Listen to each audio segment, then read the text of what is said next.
Welcome back to the Lafayette Food Junkie Show on News Talk 96.5 KPEL. I'm your host, Tiffiany. Here we talk about all the food happenings around Acadiana. If you like food, tune in. You might learn something new. I narrowly made it back to Lafayette to do the show today. Which is kind of interesting because, for the past, decade, I've been the one who's been narrowly getting anywhere anyhow. But I had to wait for you for 15 minutes in the parking lot today. So we went on a pilgrimage, a friend and I. Going to Trader Joe's is not a pilgrimage. It is, because Trader Joe's is magic and it is life. And it is my super happy place. And I needed to go to my happy place today. And we left around, I want to say a little after lunchtime. Mm-hmm. And, you never know how the traffic's going to be on the interstate. And we were doing really well. And in Burbridge, we got stopped. We were at a dead stop. And I had to message Rob Kirkpatrick and be like, hey, I may not make it. You were here even. You were here whenever I said I got stuck in Burbridge. I was coming in from the Platte. And when I took that Lake Charles exit, we were pretty stopped up right there. And I was like, man, I wonder if this is some kind of, related congestion. And then we're like, I'm talking instantly. You were like, hey, I'm on I-10, I'm stuck. Yeah, blah, blah, blah. It was bad. And it's Sunday, and the traffic is always more congested on Sundays. And even Trader Joe's was packed. Yeah. Apparently, I thought my friend had been there before. She had been once, and she went to the one in Denver. She hadn't been to the one in Baton Rouge. So she was just as mesmerized. Oh, well, yeah, it's a different. I never been in there. As I did. I almost, I left her. I'm so bad. I left her baby because I got distracted by coffee brownies. And I was like, oh, yeah, it was not good. It was just a split second. She was right there in her, I'm sure it was fine. In her stroller. She was fine. She slept the whole time. She didn't know. But yeah, so it's God. Have you been to Trader Joe's? No, I have not. Okay, you need to go to Baton Rouge and check it out. I see the sentence, you need to go to Baton Rouge. Right. It doesn't really, quantify in my brain. It sounded like you just said gibberish to me.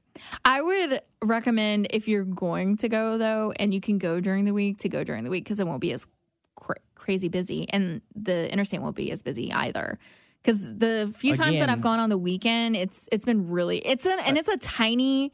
I just hear this grocery resonation store where you're saying you need to go to Baton Rouge, and you're like, nah, not happening. I just don't feel like it. I feel like that place is like the toilet of the world. So I really don't think I need anything over there. But there is Trader Joe's there, so they have other Trader Joe's. You should have suggested that we went to Denver, or New Orleans. I think there's 2 in New Orleans. Well. You can go there, but that's further. Regardless. So some of the things that I was excited about this trip were they had fresh basil plants. Mm-hmm. And it was $5 for that giant one that I have that I'm just going to go because we're going to talk about that later in the show. It's spring, so it's gardening time. Time to plant things. So I'm going to replant. I was so proud of myself. I kept my basil plant living because basil is hard. Right. And so they had these beautiful basil plants. So hopefully I can keep it alive again this year. Nice. So I'm going to go home and plant that. So I got that. They have balsamic glaze, really inexpensive, lots of wine and beers. Rosé season is about to be upon us. So, yeah, you were just bragging about your $5 champagne. Yeah, they have $5 champagne, $2 Chuck, which I'm fully stocked on red wine for now. So I'm good in that department. But different seasonings. They have if you're doing a specialized diet, it's really good frozen food wise. Of the things that they have there. Right. It's just it's really inexpensive, and you'll be surprised about some of the things that you can find there. And I always say it's a cheap Whole Foods is what I always call it. And they do have some name brand stuff, but it's mostly just Trader Joe's brand things, which makes it cheaper. I even got they're a Spanish style almond. Marconi? Does that sound familiar? I don't know. We may need to Google that on the break. It's a special kind of almond. They have those there. And I got some that had rosemary and sea salt. Mm. So they had that there. And yeah, it was great. And Anne, my friend Anne that came with me, Anne Falgu, who is with Anne Can Cook. So anyone out there, go check that out. But she was just as mesmerized. And Anne's really into beer. And I had never went down the beer aisle before. And this trip I did. And probably a mistake because they had lots of sour beers, really inexpensive sour beers. They have Radler. I don't know if I'm pronouncing that correctly, which I like to say it's beer with fruit juice in it. Okay. So it's very summery. They have the Stiegel Radler, that's like the grapefruit beer that's really popular. So that's like a Radler. So this one's a lemon. So it'll have lemon juice and beer. And then they had a pear cider that I'm excited to check out too. So got a lot of alcohol, and it was a good trip. We're good. We're trying to go every 3 months. Like, we get an ice chest. We go, so I got this blueberry goat cheese there. It comes in a log, and it's like covered in blueberries, and it's supposed to taste exactly like blueberry cheesecake, is what I've been told by someone who recommended me get it. They have an amazing cheese section. Yeah. So just, am I swaying you? I mean, you're talking to a guy who doesn't really like to go out, shopping at places, but see, grocery stores are therapeutic to me. Like, I like to go. I like to see what they have. Like, I like to take my time. I like to go slow and like look at everything. And it's just very therapeutic and stress relieving for me. I really love. And then the same thing with like international food stores, like to go there to see what they have, to see all the different products. So I find it relaxing. Now, when it's busy and it's crowded and you're worried that you're going to be able to make it back in time for your show, completely different. It's a little more stress inducing. But it was still, like, I'm so happy now. I'm like, I get to go home now after the show and unpack all my stuff. So I'm excited about that. Well, there's something about having something to look forward to. Yeah. Whatever makes you happy in life, like whatever gets you through what you need to go to. And then, so Bon Appetit has been about once or every 2 months have been posting. I guess they've partnered with Trader Joe's. Right. And they'll come out with like 5 things that are new in Trader Joe's because they always have new products in their store. So just because you see something on one visit, the next time you go, they may not have it because they have a lot of seasonal items too. And then just because Trader Joe's has it doesn't mean your local Trader Joe's has it. So it's like a big thing. But Bon Appetit every few months or every, like I said, once a month or every other month has been putting out a list of like 5 things to get at Trader Joe's this month. And I've been using that too. Like, I got some marinara sauce. I haven't tried it yet, but it looks really good that I'm going to use for a pizza sauce. Right. And then that's the other thing. They have fresh dough there in a bag. So, see, like you just mentioned 2 things that I would never buy. Because you would make it. You know what I'm saying? Like, if I was going to, I don't go buy quote-unquote fresh dough. And seriously, I really don't buy marinara. I typically don't buy marinara either anymore, but I wanted to try this one to see. I'm not knocking you for that, but that's like why I don't go search out places like that. That's why, like, I remember me and my buddy Jean Paul went to the Go Bears because it was a big deal when they opened it up on 49. And we went in there and we had a very mediocre meal.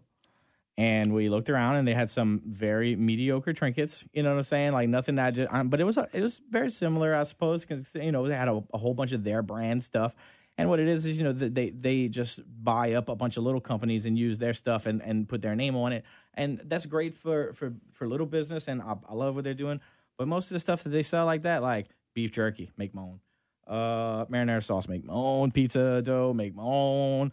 Basically, if they're not selling crackers, nails, and gasoline, you know what I'm saying? Like, I make everything else. Crackers, nails, and gasoline, that's all you need in life. Well, and then the rest of the way you just MacGyver it. Ron Swanson said, any man who buys something that they can make is nothing short of a fool. And on that note, we're going to take our first break. So come back to us. It is the Lafayette Food Junkie Show on News Talk 96.5 KPEL. The best tasting radio show in all of South Louisiana. It's the Lafayette Food Junkie Show on News Talk 96.5 KPEL. Welcome back to the Lafayette Food Junkie Show on News Talk 96.5 KPEL. I'm your host, Tiffiany Deku, and we're talking with Chef Jesse Ryder tonight. I don't know if I introduced you in the first segment or not. A gray area terminology there, huh? Oh, because you're a retired chef at the moment? Is that what it is? I thought I was just normal now. You're normal? You've retired? I don't know. You don't know? I think on one of the shows we called you a mercenary chef. Yeah, no, I think you called me missionary. A missionary chef. Yeah, but I meant mercenary. Well, yeah, I used to, cook. I was a meal provider for hire. So, are you no longer that? Or are you retired? Well, I'm not working in restaurants or pursuing that right now. Mm-hmm. Actually, I'm taking some English classes at SLCC. Oh, look at you! I'm actually just trying to take some preliminary stuff to get into another set of courses in the IT field, maybe, who knows? So you leaving the culinary world behind? No, I'm just going to cook for my people instead of cook for strangers. You know what I'm saying? But who knows? Who knows what the future holds for anything? But at this point, it's just better for me. So a few weeks ago, Jamie Angel, who is one of the reporters for the morning show on K80N, came on the show as guest co-host. We talked about eggs and gumbo, and he was adamant that eggs do not belong in gumbo. Oh, he's absolutely wrong. And I was like, I personally don't put eggs in my gumbo, but I know a lot of people do, and I know why they did it. And so that episode went up on KPAL this past week, and people had a lot of opinions about it. Well, I mean, there's something that people are always going to have a lot of opinions about is food that changes laterally. And I mean that by like every 10 miles north that you drive in Louisiana, the boudin, the gumbo, the ball crawfish, and all that changes just a little bit. It's kind of the farther away you get from the coast, or the closer you get to the Mississippi River, or the closer you get to Shreveport or whatever. It all has these subtle differences, and everybody's right. It's all about where you are logistically. Realistically, a gumbo is just what you got left and some roux water. So if you got eggs, put them in there. If you got okra, put them in there. You got tomatoes, put them in there. You know what I'm saying? You want to talk about traditional this and traditional that, and that's fine. We can hash that out. But as far as the egg thing goes in the gumbo, to me, if it's potato salad, if it's a boiled egg that you peeled and then dropped in the gumbo and let it sit for a couple hours, or if you just cracked it in there at the end and let it sit, it belongs. It belongs in every facet. In any way you dress it. It's like, Okay, wait. Let's talk about this a minute because, like I said, I don't eat the eggs in my gumbo, but I've always wondered about it. So do they boil it on the side, then crack it, and then put it in? Because there's a couple different ways. Okay. Like you boil them on the side, you crack them, you drop them in, you let them soak in there for the last hour of while you're cooking it, and they soak up some of their juice and stuff. Now, where I come from, this is the way my mom and dad and everybody always did it. Was when your gumbo's got a good roll and it's not boiling hard, but it's got a good simmer on, and your meat's tender and your vegetables all cooked through, whatever. You lower the heat to where it's not bubbling anymore. It's just and steam. You poach an egg, and you crack about 6 or 8 eggs in there. And I've never had it like poach that. them in there, and I'm talking from the yolk all the way through. It just is infused with every part of it. It's just a wonderful application. Gets kind of messy, though. Right. If you got too many people stirring in the pot after they cook, they break all up. You got little flakes of egg all in there. If you got too many people who stir the pot or come behind you and mess with it before they cook, then it's just like egg drop soup in there. So, it takes a little bit of finesse, but if done appropriately, it is the only way to fly. And then my thing was, too, well, if you have an issue with an egg, because people also have the potato salad on the side or inside of it as well, that's another way. We had chickens in my yard growing up, babe. We did both. Y'all did it both ways? For sure. So you did the eggs and the potato salad. And I mean, the whole rationale for that is that it was to make the meat go further. Yeah. So you would have like more to do it. And I mean, a lot of cultures do that. I mean, look at ramen. Like ramen has a poached egg in it as well. So ramen is basically grass, a poached egg, and some flour and egg noodles. Yeah. So, it makes sense to add the eggs. And then some people's argument where the eggs only go in shrimp stew, which I have seen eggs way more in shrimp stew than I have in gumbo. But it's like this. It's like a seafood gumbo or and a that's what they were saying, a like seafood gumbo. Either way, either gumbos can have eggs and be fine by me, but you don't put eggs in a beef stew or like a pork stew, No. But in a seafood stew, shrimp and crab, cool. Yeah, because, I mean, that's how traditionally, like, I've seen it more is in the shrimp stew, but it's like I said, I personally don't have it with the eggs. I've had it before with the eggs. I've had it with the potato salad on the side. I've had gumbo all kinds of ways. Right. Well, I've had this gumbo discussion because I say I'm a traditionalist because I like my gumbo. It's like a 4-ingredient gumbo. I like the protein, seasoning, onions, green onions, and water. I don't even use the Trinity. You know what I'm saying? So, and roux, excuse me. So, you know what I'm saying? And that's my favorite gumbo is a simple one like that. But I like other ones. Right. Very See, much and so, I like you know? a very dark colored roux. Like I want it almost black because I feel like it has so much more flavor. Right. I'm way more of a chicken and sausage. Now, the episode that we were talking about this on, I had just judged a gumbo cook-off, and I had probably the best seafood gumbo I have ever had, and it had that dark roux like that, and it was so good. I'm not typically a seafood gumbo fan. I loved the seafood gumbo, Right. but I'm traditionally like a chicken and sausage gumbo. Weird about my potato salad, so depending on the potato salad, I may have it with it on, and I'll put it on the side of my bowl. I feel you about the weird about the potato salad thing because like I like it so many different ways, but there's so many bad potato salads. Man, you can just do the Yeah, so so that's many my wrong thing. so easily. And I feel like the potato salad that goes with gumbo is way more whipped. Like it's almost like a mashed potato salad. And I feel like can't that's have how that it rustic be. with It can't be like a chunky. So it's like it's almost like a mashed potato salad. Like Yeah. it's real whipped. And I always call that Cajun style. Well, I was about to say that's a plate lunch potato salad. Yeah, because you go to Champagne's or the old pig stand or anything like that, and that's how they give you. So and that's the other thing too, because I feel like Cajun potato salad does not have relish in it. So, and I love it. We use a little bit of mustard to get that relish. So that is my favorite kind of gumbo. I mean, potato salad. But so the potato salad that I grew up with, like you did not cook the potatoes to the point where they're crumbly for mashed potatoes. Right. So they still had a little bit of a bite to it. You had the boiled eggs, mayo, mustard, salt, pepper, relish, and onions. I do not like relish and onions in mine, though. So I, at home, make mine that way, but don't put the relish and onions. And I usually put like Tony Chachere's as my seasoning in it. Just use some real dill instead of relish and see how you like it because I hated the relish. But then I went up. That actually sounds really north. good. No, listen, I went up north and they make potato salad up there, and I was like, this is going to be trash because I was watching them make it, and it was that same. The potatoes weren't peeled and they were cut. And they were still kind of firm, you know what I'm saying? But not so firm that they were crunchy or anything. But when you bite into them, they had Like, a little they bit of still texture. had, like, a texture, and then they yeah. crumbled in your mouth, right? So, like, you mix that up with your cut up eggs or whatever, and super fine dice, red onions, carrots, and celery. Come on now, bear with me. And dill. Then you put your a squirt of mustard, a little hot sauce, and your mayo, and you mix that in there. It is phenomenal. Okay, I don't know how I feel about the onions. It's carrots, so small. I'm talking super fine dice. I'm talking like RoboCoupe.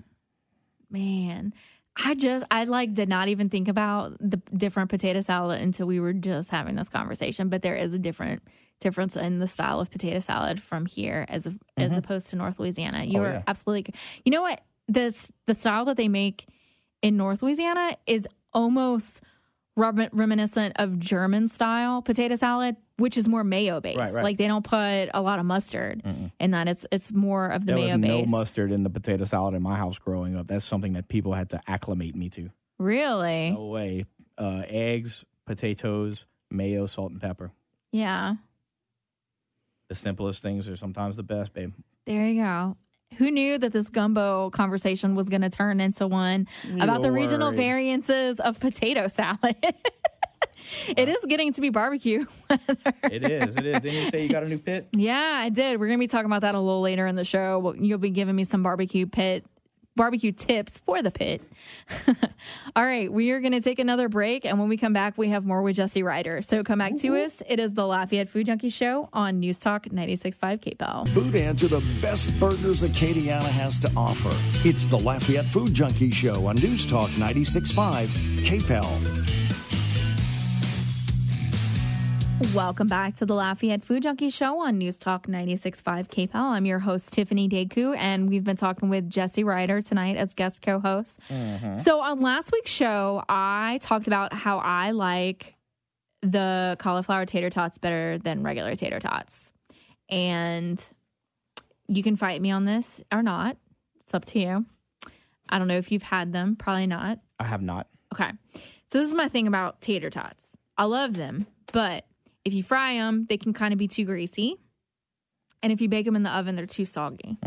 So the cauliflower tater tots, You cannot cook them like it says to do on the directions of the bag. Right. You have to like double that time because you want them to be like not completely burnt, but you want them to be very toasty because they'll taste better. Like I cooked them for the regular time last night and they were not. They were way more cauliflower tasting. So overcook them is what I'm telling you to do with the cauliflower tater tots. Well, I'm a huge fan of cauliflower, and I'm a big fan of like scorching it or putting it in a super hot oven and like giving it a little crispy burnt edge type deal.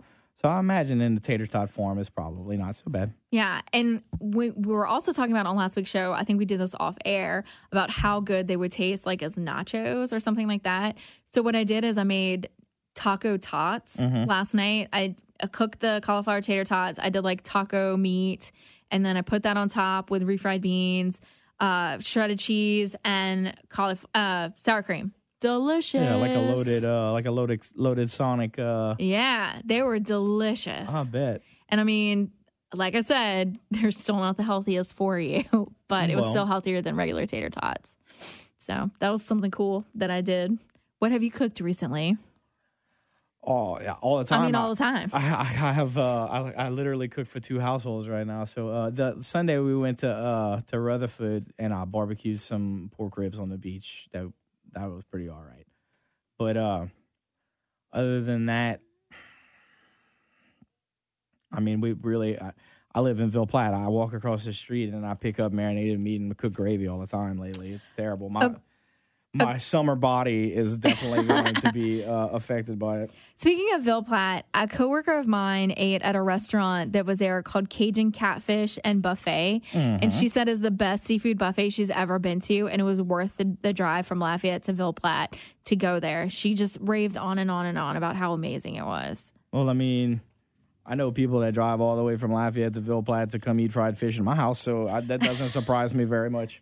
That some Cajun boys are cooking some good food down the road.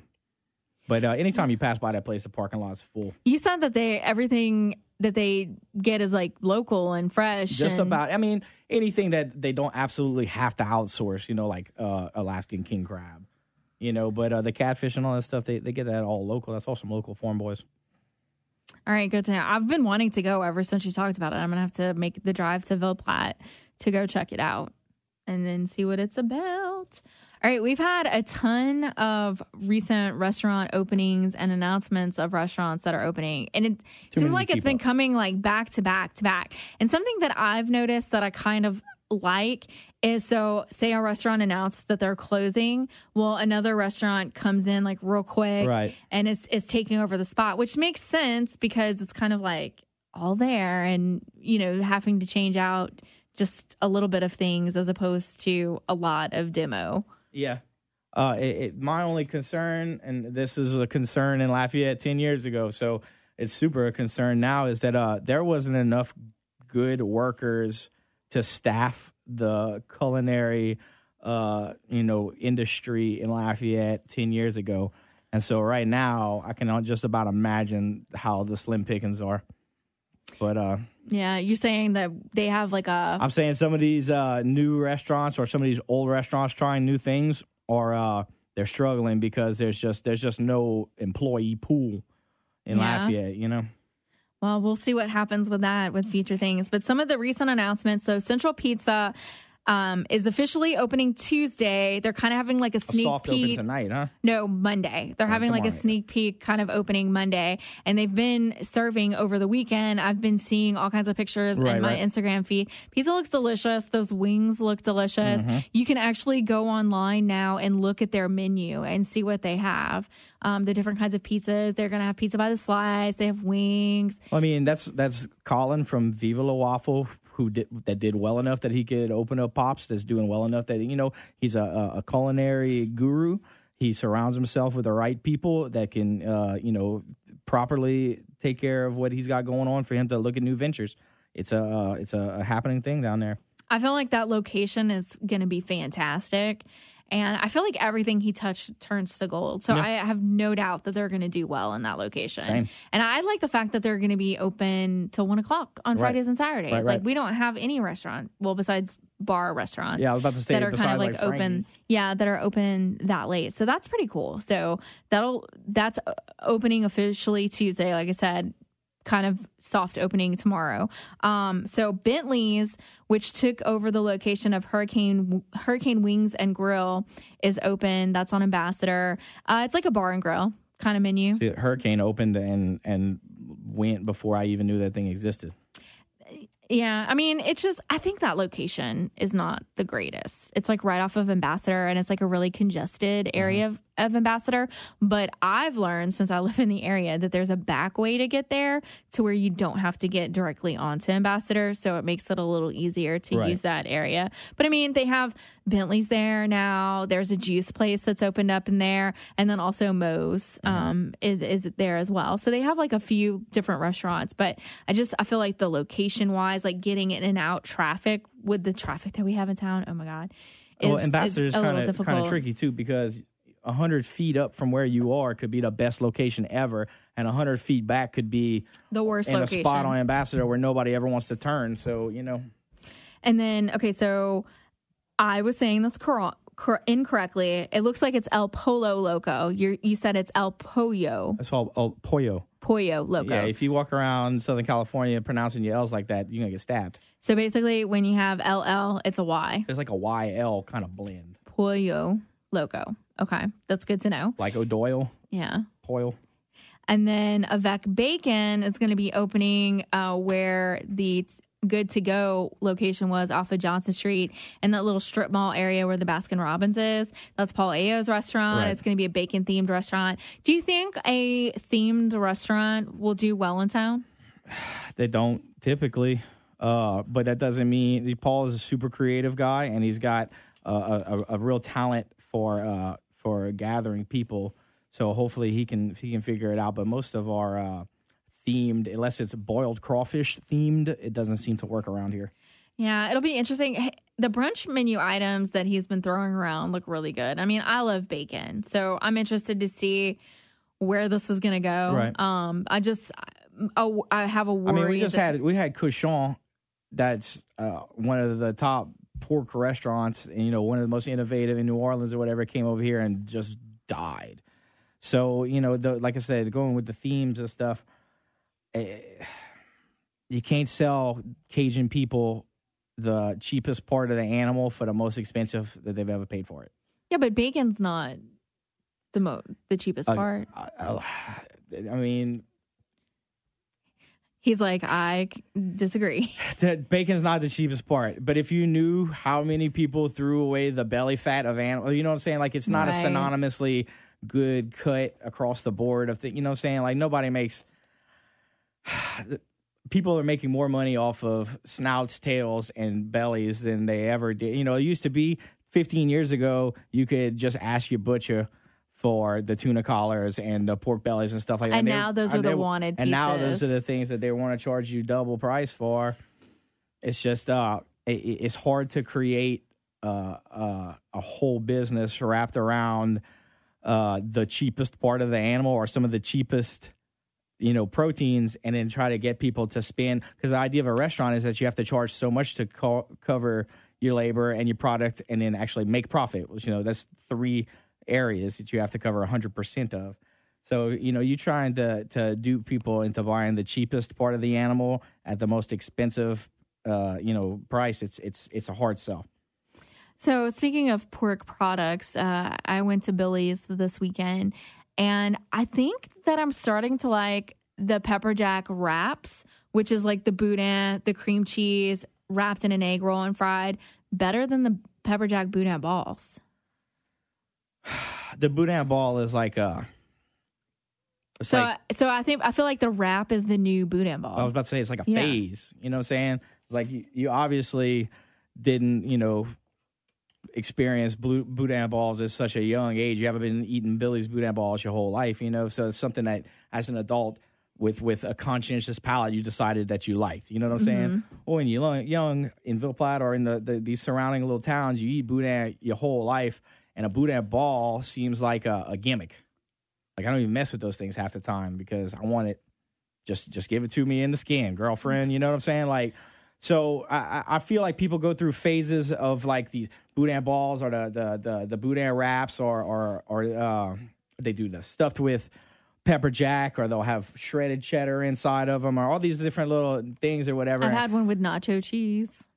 Like a boudin ball with nacho cheese. I'm just not wooed by all those. You're a variations. traditionalist. Traditional You're is, just like a link. a strange word, you know what I'm saying? Because traditional boudin is not how we eat it at all. Right. You know what I'm saying? But yeah, I just tend to like it as, you know, as God intended it. But I can see where eating boudin balls is just so much grease. Well, and you know what? I got the wrap because I felt like driving back to Lafayette, it would be easier to handle than a ball. My problem with the boudin balls, too, is sometimes they put too big a piece of cheese in the center and it doesn't melt. Ooh, I have not experienced that, but I could see where that would be an issue. Well, pepper jack has about 10 degrees of difference from being like a chunk or being molten oozing. So, you know what I'm saying? The food itself is hot enough prepared, so it's not like it's a food safety issue, just the cheese doesn't melt. It's kind of... And on that note, I also got cracklin and realized how expensive... Like, if you bought a pound of cracklin, it's $18. Why is cracklin so expensive? When I was growing up, you could walk into Wheelo's supermarket, and there was a brown box by the cashier, and it had a coffee mug in it. And you would scoop some of that into a little bag, and you'd walk around the store and eat that while you shopped with your mom, and that's how they kept you quiet in the store. Now they want $18 a pound for it. And that was something else that I also snacked on the way back to Lafayette. I haven't had cracklins in a while, and I was just like, oh, my goodness, this is delicious. But they're really expensive. But then again, I can't eat a pound of cracklin. No. Somebody on my Instagram feed was mentioning how expensive they were. I'm assuming they're not from the area. And I was like, well, if you eat a pound of cracklins, you'll die. That's so, I mean, I only get like a quarter. In fact, I really don't even need a quarter pound. I want to just be like, throw like 5 in the bag. Well, I ordered by the dollar. I'm like, give me $2-3 worth. You know what I'm saying? Really? Oh, yeah. Well, that's a smart way to do it. Yeah. I didn't know if that was possible. Baby, they sell cigarettes one at a time where I come from. You can pull up and buy a single. So is that, I mean, that's like a Villeplat special, though. No. Do you think that the places here... Anywhere that's selling you cracklins is going to sell you like $1 worth. I would just like $1 worth of cracklin. Here's one piece for you. Because I think my quarter pound was like $4 and some change. Yeah. So, I mean, it's delicious, and it's a treat every now and then because I can't eat that all the time. Wild pigs are such an overabundance in South America. I mean, in the southern part of North America. This seems ridiculous. This is not Wagyu beef. It's not like we can't find these pigs to get more bacon and more cracklins. You know what I'm saying? We're not talking about some, Japanese pig that they massaged with buttermilk for the first 10 years of its life. No. This is just some pigs they grow on concrete in America. They make bacon out of them, and they charge you 1,700% markup. All right, we are going to take our final break, and when we come back, we have more with Jesse Ryder. So come back to us. It is the Lafayette Food Junkie Show on News Talk 96.5 KPEL. Here. Welcome back to the Lafayette Food Junkie Show on News Talk 96.5 KPEL. I'm your host, Tiffiany Deku, and we've been talking with Jesse Ryder tonight. So you said you just got your spring gardening. You got your garden set. Well, Miss Lee, which is the lady who lives across the street from my mama, who, she's my absolute, since both my grandmothers are dead, she's my gardening almanac pretty much. And so she was getting on my butt. It's been almost 2 weeks that my garden's been planted now, because she said even though there's probably we were going to get one more maybe frost, that I needed to get some stuff, at least my seeds going. So me and Audrey Kay and Taylor, we went ahead and we planted maybe a dozen different types of seeds, a bunch of little solo cups, like it looked like a second grade classroom outside the house. And then we went to Stein's. And it was close to the house, and I wish we had gone to Walmart, because, I mean, we could have probably done the same amount of garden for about $30 cheaper, but we did well, man. And I went ahead and I pre-seeded and let, I think it was like 12 or 15 little types of plants that we had come up. So I got eggplants, 2 or 3 types of peppers. They love tomatoes over there. We got 4 or 5 types of tomatoes growing. And I went ahead and planted a pear tree and a fig tree, And then at Mom's house, she went ahead and got 7 trees. So it was a couple of pears, a couple of blueberry bushes, some fig. The fact of the matter is I'm going to be cooking with such fresh, good ingredients in about 6 or 8 weeks.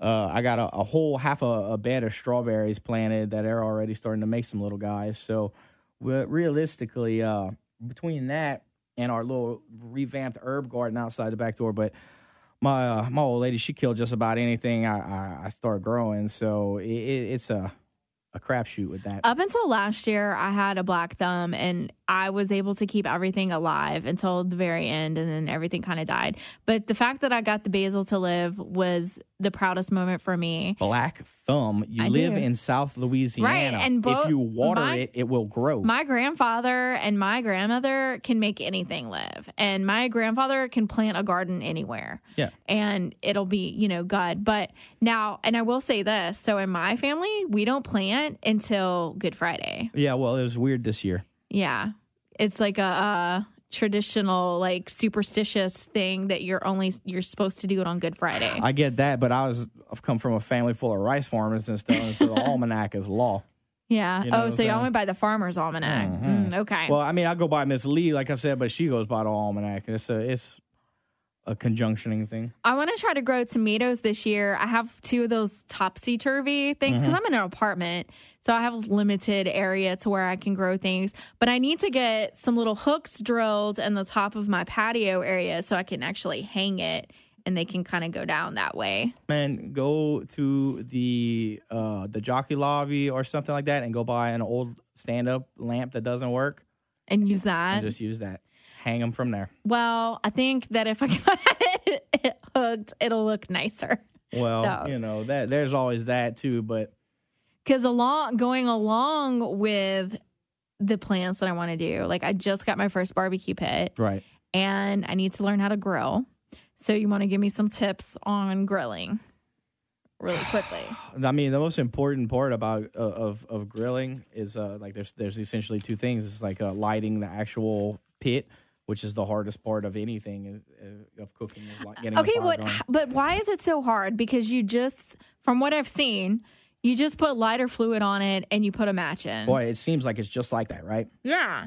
Well, like charcoal is one of those things that's over manipulated by man. Okay. So it's made to burn but not ignite. You know what I'm saying? So that's why you have to use an ignition source like lighter fluid. So the thing about lighter fluid is it burns extremely hot on the surface but doesn't penetrate. And if you don't get the center part of a charcoal hot, it won't light. Okay. So I have these little pieces of wood that I use for the fireplace to get it started. If you do that, you have to make sure that all that burns out, or else your food will taste like that chemical. And I wish I could tell you it didn't, but it does. Okay, well then that's something good to know. What you have to do is you just layer your charcoal like you think you just dump it in there, but you dump a little bit in, you put a little bit of lighter fluid, you dump a little bit and put a lot. You layer it like that, and then you leave it alone for 15 minutes. And so I'm assuming, like, y'all, I do not know how to grill at all. So I'm like very new to this. The fire has to go down. It has to pretty much be smoking.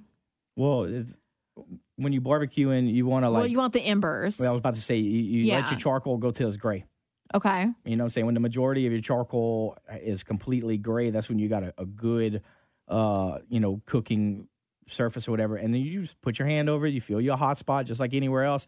And I like to treat whatever area I'm cooking on the grill as an individual little saute pan. That's how I used to teach kids when I was teaching them on the grill. You think about one little 4x4 section. Okay, and you just use that section, like you're not using the whole entire grill surface. No, but you just use that one little section to like widen your scope. Okay. You know what I'm saying? It's like you try to pinpoint one little area and figure out how hot and how much cooking power, how much energy is coming from that spot, and then you try to see how the fire is going to radiate out from there. Some people use a grid. Some people use like a Jacob from Charlie G's and from Good East Kitchen and stuff. He used to tell us to use like a target, like a shooting target. Okay.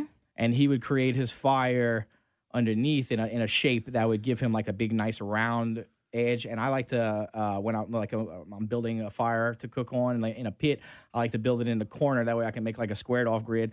But realistically, you just establish a hot spot, make sure your meat's good and seasoned. And the thing about it is like you want to sear the juices in, and then you want to let it cook until it's cooked. And so, you don't want to move it too much on the grill, and you want to be deliberate in your movements. You want to let it get hot, sear up, and move it to a cooler spot to cook all the way through. And, So, okay, it starts off in the hottest spot until you get a sear.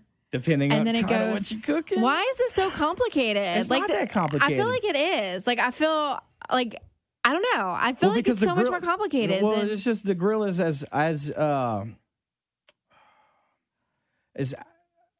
you can cook on it so many different ways. You know what I'm saying? It's like a microwave because you can steam stuff on it, or you can sear stuff on it, or you can smother to temperature on it, or you can really do all kind of stuff with it, and you can gauge your fire to your particular situation. So like, if you were just doing burgers and hot dogs, you just dump the charcoal in there and you throw the meat on until it seems cooked. You know what I'm saying? If you're doing rabbit or stuffed quail, you probably, we might need to have a few more talks about your technique. I know. I want to get to a point where I can cook pizza dough on the grill. Okay, so I'm intimidated by making pizza on the grill, even though I know it's possible. Okay, no, I have a friend that used to do it all the time, and I feel like she used a pizza stone. Yeah, well, but I'm not you don't have 100% to, but it sure. makes it easier. Yeah, I think she used a pizza stone, and then also like getting the planks to cook fish on, too, on the grill. I don't know. I don't like cooking fish on the wood on the grill. Why? Most of the time, because they use cedar, and I don't really dig cedar, and they usually want to use salmon, and I don't really like salmon. I don't like salmon, but I do like cedar, so I could be down for that. Or what about like I don't know? Can you put the salt? You know how they cook it on the salt Himalayas? The pink salt, yeah. Yeah, can you use that on a grill? I don't know. I know you can use them in some ovens. Yeah, so I'm wondering if that can go on a grill.